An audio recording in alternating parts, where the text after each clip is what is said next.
उत्तराखंड से बीजेपी के सांसद नरेश बंसल जी इस वक्त हमारे साथ मौजूद हैं बातचीत के लिए। सर, राष्ट्रपति चुनाव के लिए मतदान हो रहे हैं, कितनी बड़ी जीत आप मानते हैं द्रौपदी मुर्मू को? चूंकि कई ऐसे पार्टी हैं, विपक्षी पार्टियों के भी जो समर्थन द्रौपदी मुर्मू को जिन्होंने दिया है। निश्चित रूप से पूरे देश में इस बार जो वातावरण है वो देश को और विभिन्न राजनीतिक दलों के लोगों को भी लगता है कि पहली बार एक ऐसे पिछड़े, आदिवासी, वंचित वर्ग को संवैधानिक सर्वोच्च पद पर आने का मौका मिल रहा है और उसमें भी महिला सशक्तिकरण भी साथ साथ हो रहा है।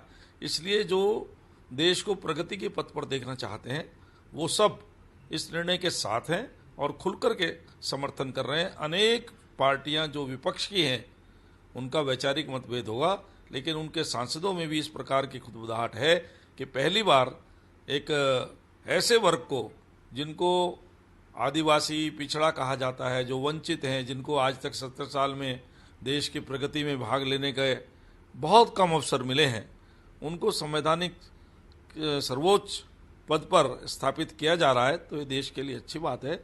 इसलिए सभी दल, चाहे कुछ मजबूरी हो वो अलग बात है, लेकिन दिल से सब उनका समर्थन करना चाहते हैं। लेकिन दूसरी तरफ यशवंत सिन्हा कह रहे हैं कि अगर प्रजातंत्र को बचाना है तो यशवंत सिन्हा अपने समर्थन की बात कह रहे हैं। तो आपको लगता है कि यशवंत सिन्हा जिस प्रजातंत्र को, लोकतंत्र को बचाने की बात कर रहे हैं वो कहीं ना कहीं जो है खुलकर सरकार का विरोध करना है? नहीं, उनकी तो प्रजातंत्र की परिभाषा ही अलग है।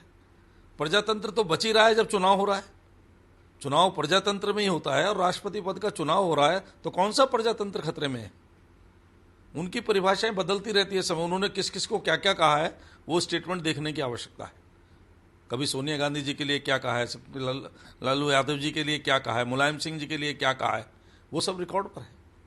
मॉनसून सत्र की शुरुआत आज से हुई है और हंगामेदार रहा। चाहे लोकसभा की बात करें, कल तक के लिए स्थगित कर दिया गया है।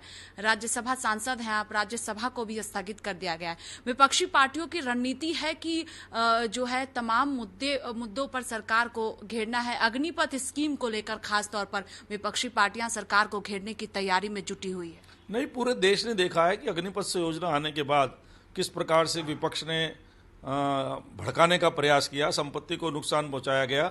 लेकिन उसके बावजूद बड़ी संख्या में जितनी भर्ती होनी है उसके मैं समझता हूं 10 गुना से भी ज्यादा संख्या में नौजवानों ने योजना को समझा है और उसमें अप्लाई किया है। वो उसमें आना चाहते हैं क्योंकि ये उनका स्किल डेवलपमेंट है और उनको इससे व्यापक अवसर आगे चल के मिलने वाले हैं रोजगार के।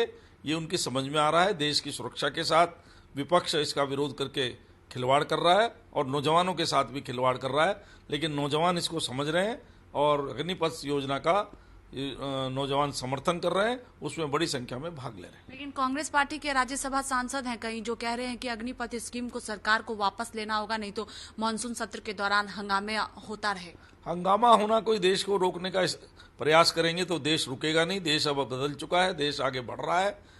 केवल कुछ लोगों के जो विघ्न संतोषी हैं उनके हंगामा करने से, विघ्न डालने से देश की प्रगति रुकने वाली नहीं है। बहुत शुक्रिया हमसे बातचीत करने के लिए। कैमरा पर्सन राहुल के साथ स्वाति पाठक, भारत समाचार, दिल्ली।